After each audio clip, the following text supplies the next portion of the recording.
John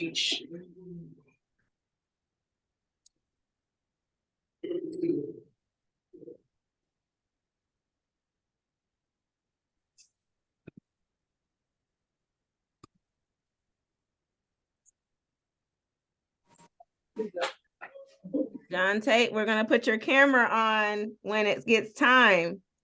Oh, okay. Can you see me? No, I'm about to open your camera now. I think I can. Well, you have to turn on your camera. It's down at the left end of the corner. Are you on your computer?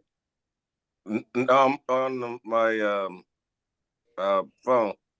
Okay. You got to look for anybody else on their phone. Do you know where the camera is on their phone? Yes, just tap your phone. It's going to pull up mute, start video, share content, and participants at the bottom. Hit start video. Okay, just a second. There you go. Okay, I got start video and it's a Zoom access. I got to hit okay on there. There you go. Yep. There you are. Oh, that's it? Yep. Okay. Now we can see you, but we can't see you. You got to put your phone so we can see your face. Okay, so how do I mute? You don't need to mute. Oh, okay. Yeah, you're the speaker, so you're gonna stay unmuted the whole time. All right. Yes. We have 1 minute before we're gonna get started. It is gonna be a recorded session. Okay. Let them know that our Q&A, if possible, they'll go into the chat and click over to it. Okay. Will do. And I will also I'm putting it in the chat now. Okay. I was just gonna say, put your freedom to grow stuff in there for the end, so it's there.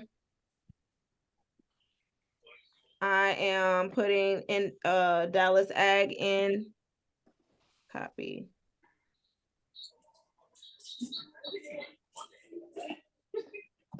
Hello and welcome.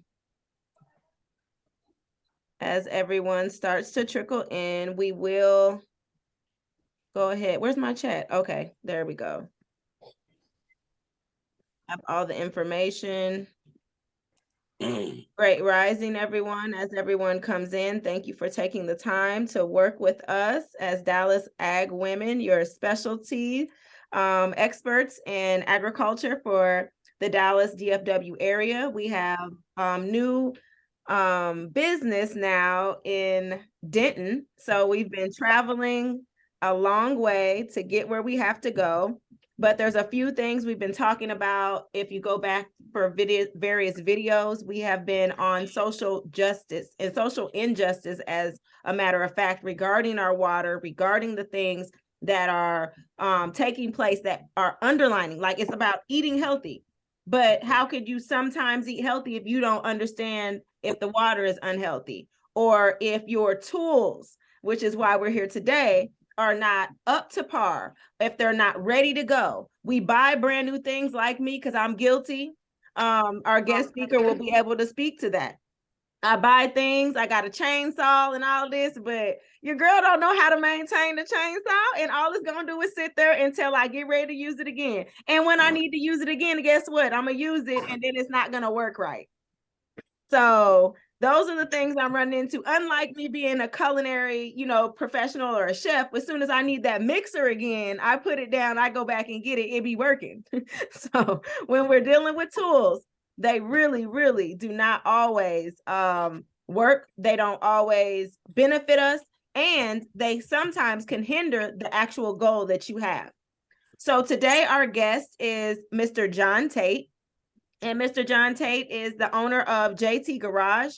And that typically sounds like a mechanic that would, just work on cars or something of that nature. But a lot of us pull our lawnmowers up to his house. We pull our tillers up to his house, and our chainsaws and many other things. So, Mr. John Tate, where are you? I'm here. Thanks for the introduction. Thanks for the introduction. Yes, we got to see you. There we go. Okay. All right. So we know who we're working with, Mr. John Tate of JT Garage. Thank you for being here. And please, what are some of the challenges We can just go ahead and jump into it. What are some of the challenges that you experience when you work with people like me? Well, one of the things is most people do not understand about maintenance and being prepared. The average person, what they do, what I call breakdown maintenance. In other words, what you do is something's wrong, you look at it, you wait till it won't go no more. Mm-hmm. Okay, now by the time you do that, there's where it gets more expensive. But before getting on here, I wrote down a bunch of notes, but actually it's way too many that we'll never ever get to, because just the highlights was 2 pages of notes. That simple things that you can actually do to be prepared. When you talk lawnmowers, tillers, those kinds of things, those things actually have to be serviced. It just Why would I have to service it? I bought it and I just needed to turn on when I wanted to turn on. Right. Okay. Now it's electric. It's a different story. But now when you're talking mechanical, in other words, with gases and oils, those have got to have the gas and oils just like your car. Okay. What ultimately what happens is when people buy this equipment, they either buy it new or they buy it used. Most of the time, they don't read the manual, for one. Second off is you've got to service them. Now, the key thing is, when do you service them? Well, you should always service them during your downtime, the winter times, that kind of things. Because your lawnmowers have oils, they have just like your car, and those things are actually needed to be changed and replaced. The real serious problem is the fuel. Today's fuel is an alcohol-based type fuel, and it does have moisture in it.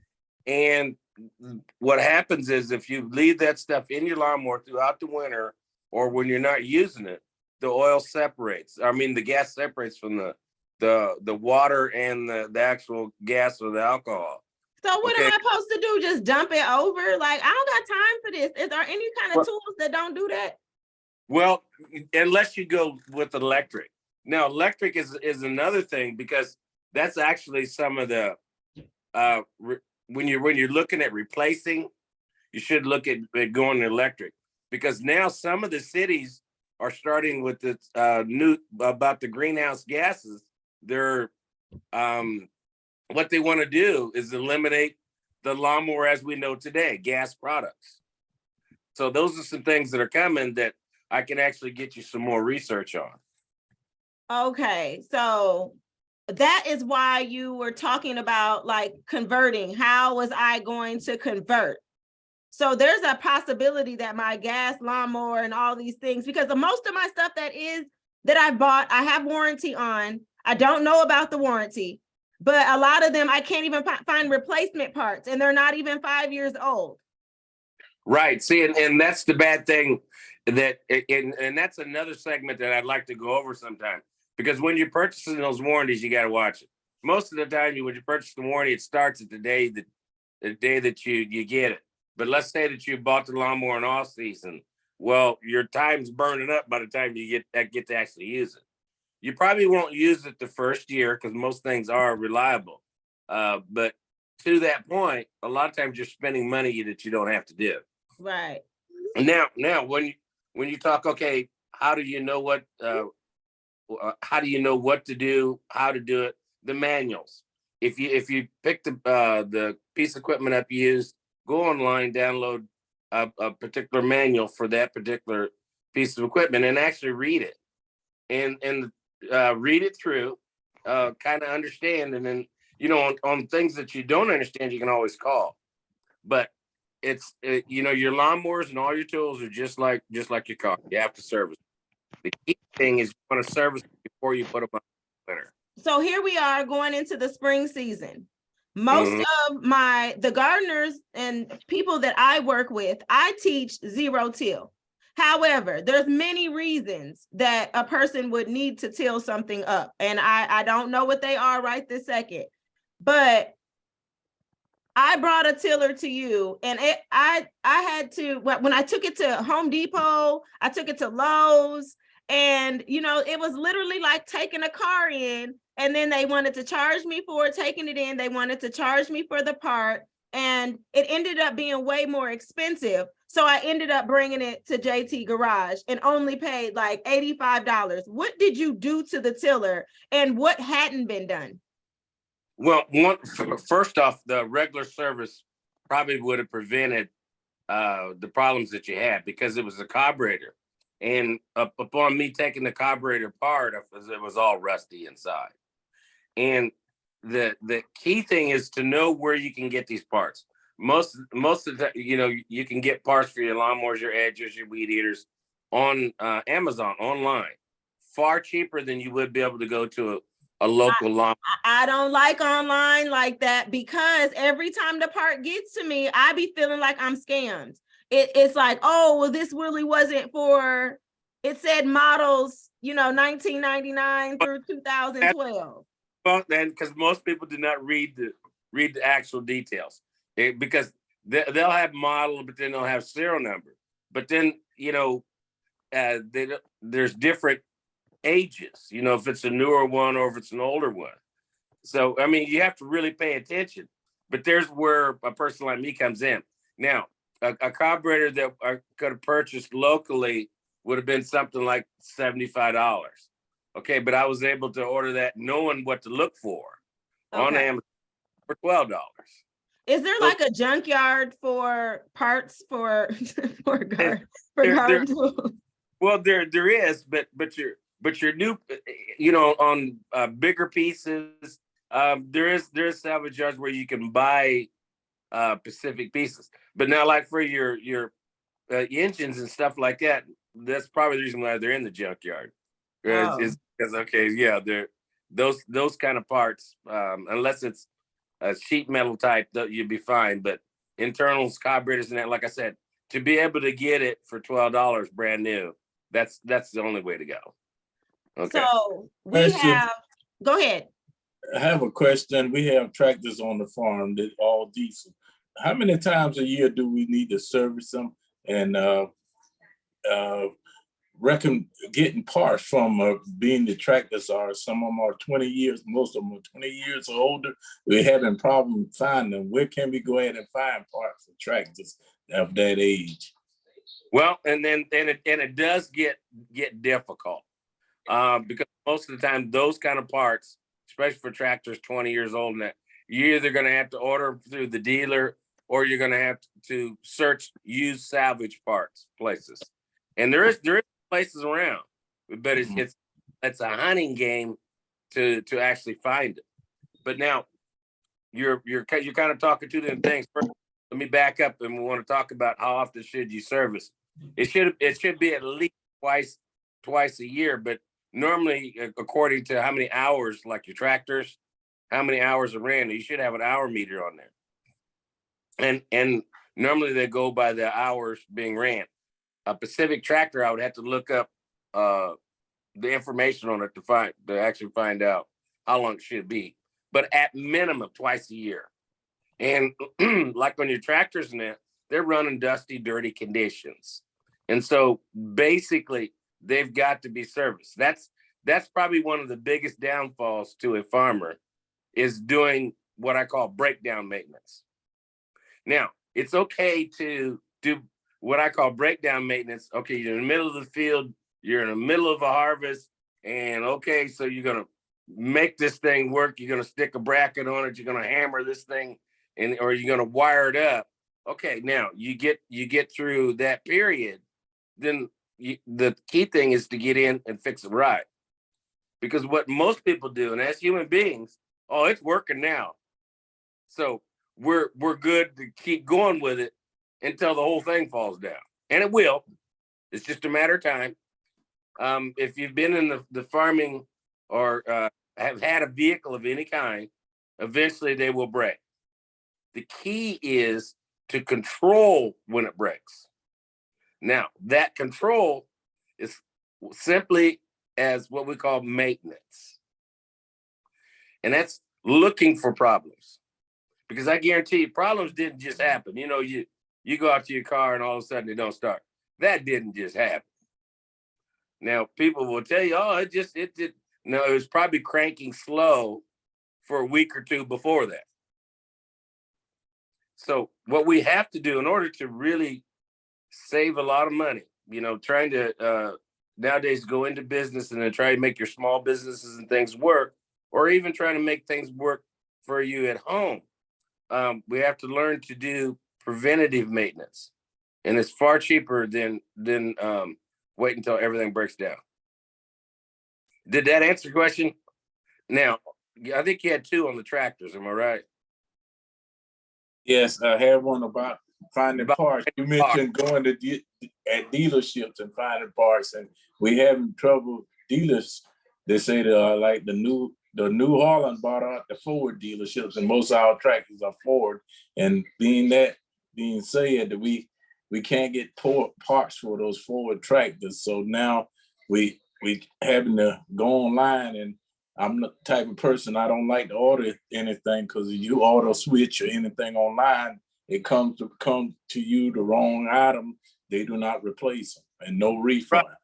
Right. And you know what?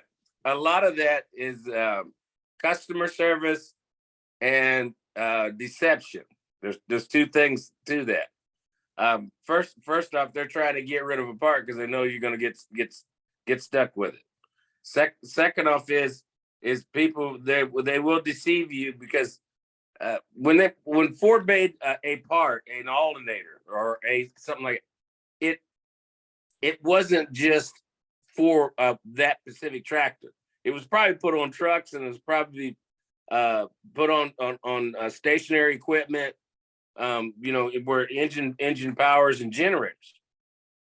And it takes a lot of research, but you can research it down and you'll find, that starter for that Ford will work on off of a 59 Ford truck. See what I'm saying?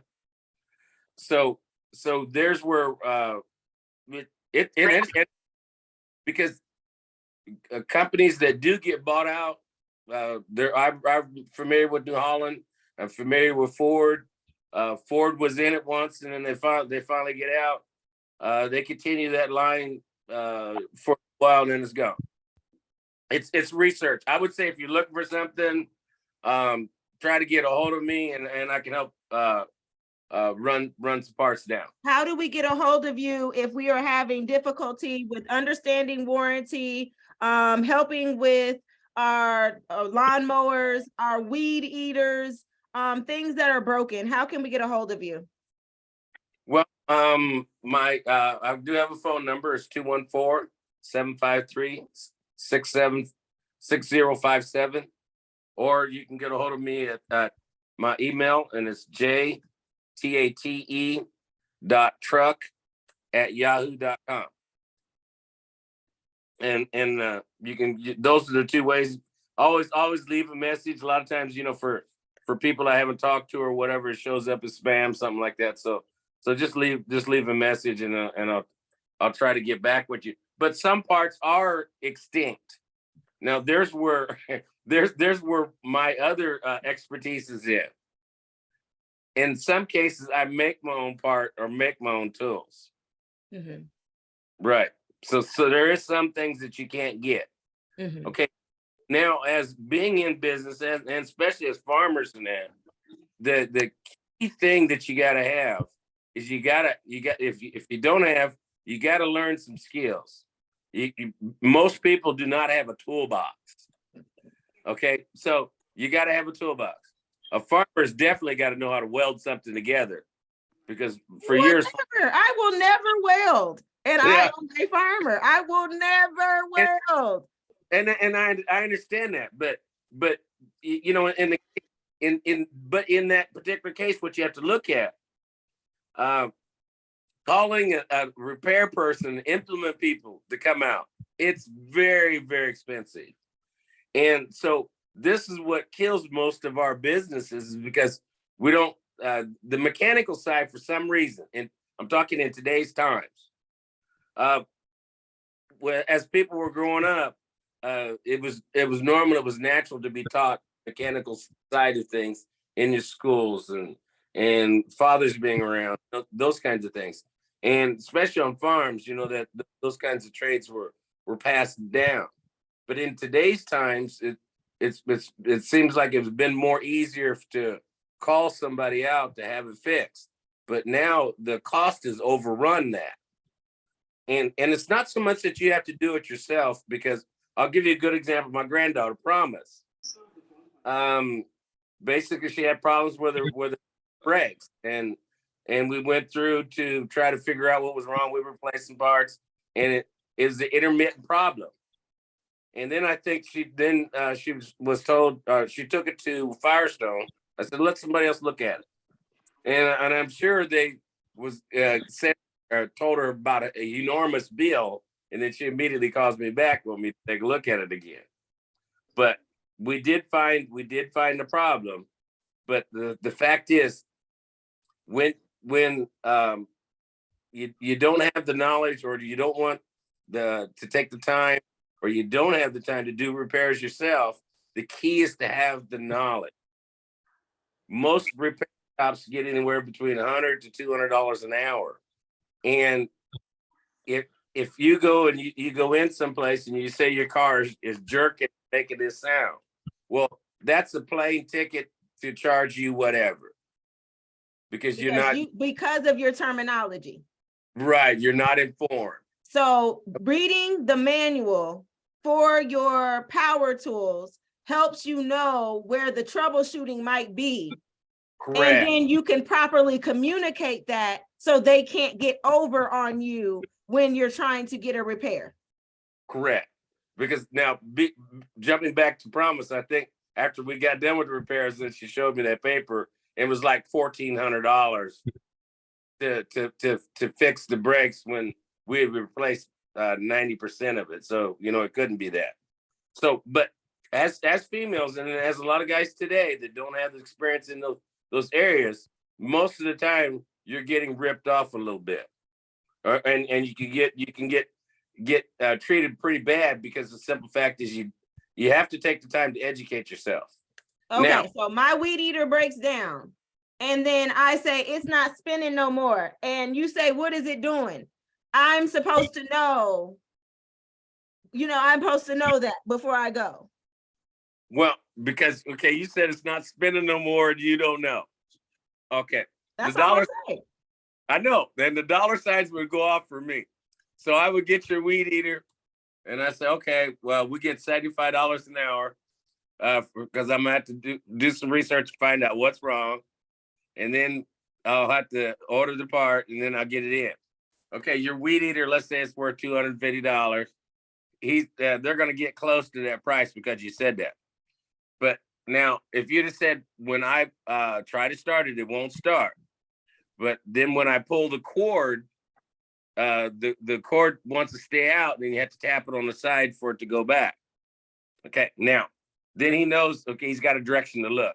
But then he also knows you explained to him what the problem was, so he can't say all of a sudden it's the engine or something like that. Okay. Communication is very, very important on what to do, because at the point of assumption, there's where the charge dollars come in. Okay. So when we talk about farm tools and safety, the other part is there's like a lot of farm tools that the urban gardener will never really use. Correct. You have some big farmers, but then you got some people that will never spark up a tiller. Me, I'm not going to get on a tractor unless, I have a reason. My land ain't even big enough for all that. So I'll never use those things. So as far as how do I maintain my shovels, or, the things like the trials, like a lot of people call them the little shovels, but they're the trials. There's pitchforks and all of that kind of stuff too. Well, and that's the same way. If you want those things to last, you do have to maintain them. And that means that after use, get a putty knife, scrape the dirt and stuff off. Okay, you can wipe your handles down with a little bit of oil to keep that wood a little bit soft. What kind of oil?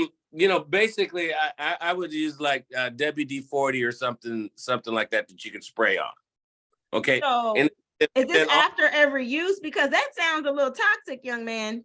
well, no, not so much after every use. And then here's the thing: as far as safety, you should be wearing gloves anyway. Why? Well, because for the simple fact is the wood things do splinter. You do pick up things. You have glass, dirt, all that kind of stuff. If you want to keep your hands halfway clean, you should wear gloves. What type of gloves? And we can't see you.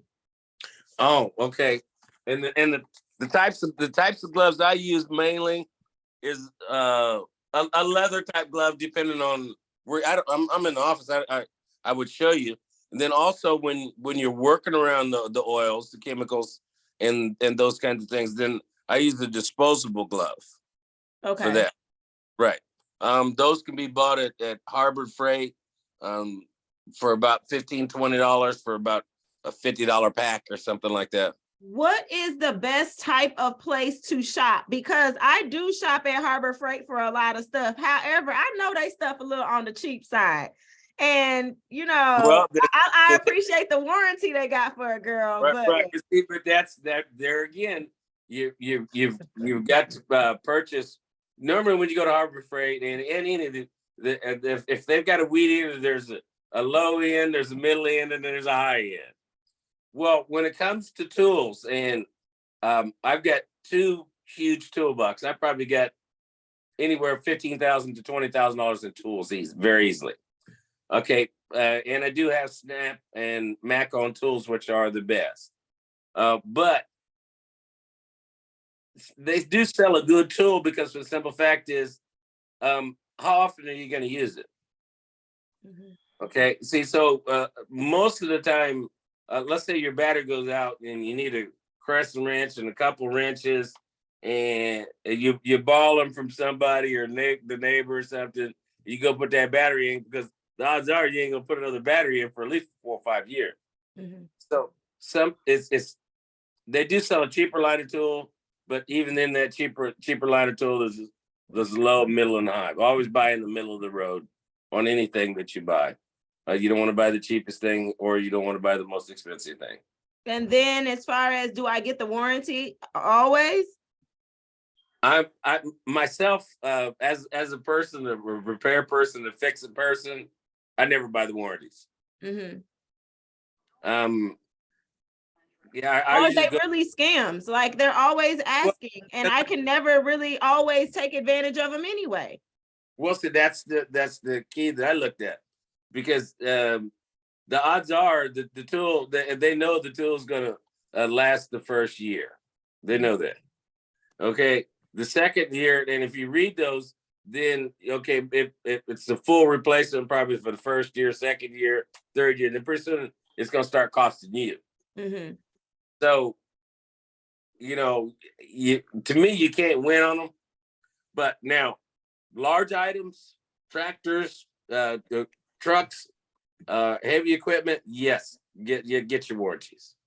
But our smaller things, we shouldn't be concerned with the Walmart warranty for 2 years at $19.99 at checkout when you go to buy something. Exactly. So that's a scam, in a sense. Right. Yes, because if you're going to use it, you're going to buy it and you're going to use it, the manufacturer has at least a 90-day warranty. You're going to know whether it's going to make it past that. Okay. So, that's those scams. Okay. Any other questions on the chat?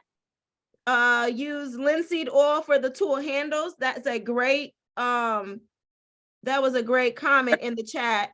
That was Miss Vet. And I asked about linseed. Okay, yes. So the linseed oil is something that somebody else, Miss Vet is saying that she's using. Does anybody else have any questions? Namely, power tools build structures. To build structures, yeah, they could be to build structures, but there's a lot of times that I am using a power tool. I'm having somebody use a power tool for me to maybe disassemble some stuff too. So not just always to build some things that I have going on. And diesel vehicles need to be serviced how many times a year? Well, first off, it would depend on the diesel vehicle, and I would suggest going by the manufacturer's recommendation. Okay. Because yeah, and here's the reason. What a lot of people don't know. A lot of times there's recalls, and there's parts that are subject to go bad or break down. The manufacturers won't tell you that. Okay. Right. Okay. Now I give you a real quick short story. I don't remember what the name, the brand of the vehicle. I think it was Nissan. A person brought it to me. They had engine problems, and it did prove out to have some weak cylinders. I told him it would be $6,000-7,000 to fix it, and I said, but before I do that, let me do some research. Well, I got on the recall list, and I come to find out that Nissan had a recall on it, even though it was like a 98, 99. There was a recall on it, on that particular engine. And so I had him call the dealer, and they took it in, and he got it fixed for free. So there is some things that you have to look at too when it comes to larger equipment, cars and things, and replace them. And then if you're following the manufacturer's recommendations on the service, now with the receipts, you got arguments. Okay. Most of your cities, your police departments, fire departments, and places like that get things replaced from manufacturers, even though they're wore out. That's just to know what to go back. And this is not information that's told to the general public, by the way. Okay. You're so right. We also had another question. We have about 5 more minutes. If there's any more questions that anybody has, please put them in the chat. But there was a question regarding this idea that environmentally, we are trying to, as a nation, move away from more gas-powered tools, even our vehicles. But what about our stoves, like propane gas and all those other kind of gases? Are we in danger there as well? No, and you know what? That's a necessity. It's been brought up, and you're kind of hearing it in the news. Okay, you do have health risks, and you've always had health risks with like propane stoves and gas stoves. And most people in their house have a gas furnace. Well, it's the same thing. Now, you do have to play the caution to make sure you use these things in a well ventilated area. Gas stove your range should have a hood on it, and the hood should be turned on when you're cooking. If you look and if you trace back our history, that goes back hundreds of years. So, grant you, could it be unsafe? Yes, if you're not doing the safe things with them. Mm-hmm. Awesome. Well, thank you so much, JT Garage, for your input. We do know now that we must learn the warranty to make sure that, for 2 reasons. So we are educated when we need to actually fix something of anything we buy, even if it's our circle lights. Of us ladies that will never do this, what he's talking about, is still something that warranty is important for you to have that communication. And then so you also know the manufacturer's information if you have to personally look for a recall because something has happened, regardless of how old it is. Right.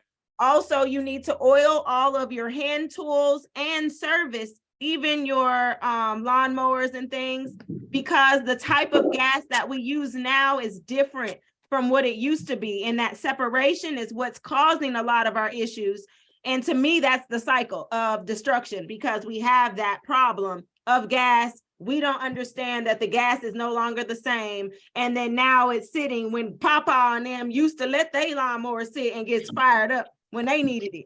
So those are the things we're jumping into. Thank you so much. And I just want to thank everybody for once again coming out and sharing your time with us. If you like what you heard, you definitely want to join us at DallasAgWomen.org. And if you want to hear more exciting information, knowledge, hands-on experience food like you've never had before. Freedom to Grow Conference. freedomtogrowconference.us. You will want to attend that so you can continue to hear these amazing people and see them live in person. Thank you again. Peace, y'all. Thank you. Bye-bye. Bye.